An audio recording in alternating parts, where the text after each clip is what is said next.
नमस्कार. तर बघूयात सोयाबीन मार्केटचे बाजारभाव. राज्यात सध्या सोयाबीनला काय बाजारभाव आहे डिटेलमध्ये या ठिकाणी आपण बघणार आहोत.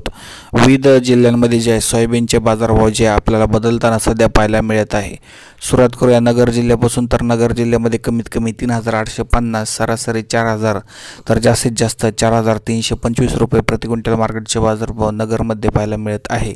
यानंतर बीडमध्ये बघितलं तर जे आहे सोयाबीनला कमीत कमी 3700, सरासरी 4100, तर जास्तीत जास्त 4250 रुपये मार्केट या ठिकाणी पाहायला मिळत आहे. यानंतर छत्रपती संभाजीनगरमध्ये कमीत कमी 3700, तर जास्त सध्या जर बघितलं तर जास्तीत जास्त 4300 रुपये मार्केट आहे. जालनामध्ये कमीत कमी 3800, जास्तीत जास्त 4300 रुपये मार्केट आहे. परभणीमध्ये सरासरी 4000, तर जास्तीत जास्त 4250 रुपये मार्केट या ठिकाणी आहे. विविध जिल्ह्यांमध्ये जे सोयाबीनचे बाजारभाव या ठिकाणी जे थोडे सुधारताना दिसत आहे, मात्र मोठी सुधारणा होणे गरजेचे आहे. सोयाबीनचे बाजारभाव कमीत कमी 5000 रुपये झालेच पाहिजे. धन्यवाद.